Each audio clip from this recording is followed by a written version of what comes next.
So the question is, in what year do we put marriage equality back on the ballot in California? 2010 or 2012? I think this is a trick question. Civil rights for a minority group should never be put to a public vote. Prop 8 should have never been placed on the ballot. The California Supreme Court should have ruled Prop 8 to be unconstitutional because fundamental civil rights are inalienable. Instead, the passage and affirmation of Prop 8 has set a very disturbing precedent in which we could see a ballot measure every 2 years for the foreseeable future to amend the Constitution to either eliminate gay marriage or add gay marriage. Tennis, anyone? If we win in 2010, there could be another ballot measure in 2012 to try to take that away, and so on in 2014, in 2016, in 2018, in 2020, etc., etc., as both sides continue to exhaust resources in this social war. Tennis. Because the California Supreme Court shamefully let Prop 8 pass, we have officially opened up a Pandora's box that is going to be really hard to close. Unless or until we do something on a federal level.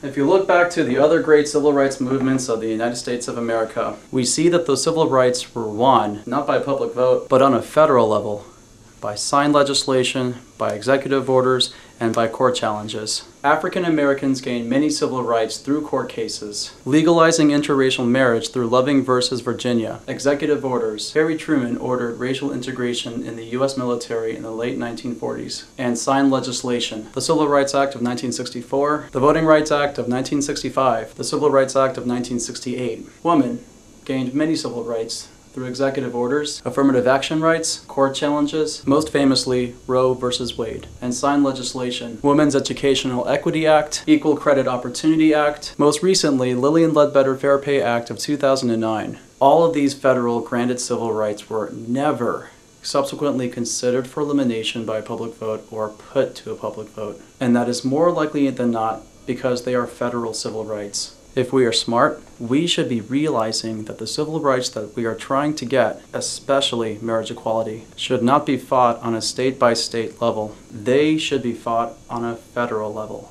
On a side note, some people argue that we should win our civil rights through social acceptance via a public vote. I disagree, and interracial marriage is the quintessential reason why I disagree. When the U.S. Supreme Court struck down all interracial marriage bans in 1970 from the Loving versus Virginia case, public support for interracial marriage was far from being in the majority. Only 20% supported it in 1968, and interracial marriages continued to be looked down upon for many years and possibly decades. Today, social attitudes have finally changed towards majority acceptance. In 2004, 73% now support them. There have been polls this year that show that 40% or more of Americans support same-sex marriage, which is much more than the support given to interracial marriages when the Supreme Court of the United States ruled on Loving versus Virginia. As Martin Luther King Jr. once said, "The arc of morality is long, but it bends towards justice." But as history also points out, the Supreme Court of the United States sometimes bends before the people. And accordingly, we don't have to wait nearly as long to start enjoying our civil rights if we put considerable effort to our fight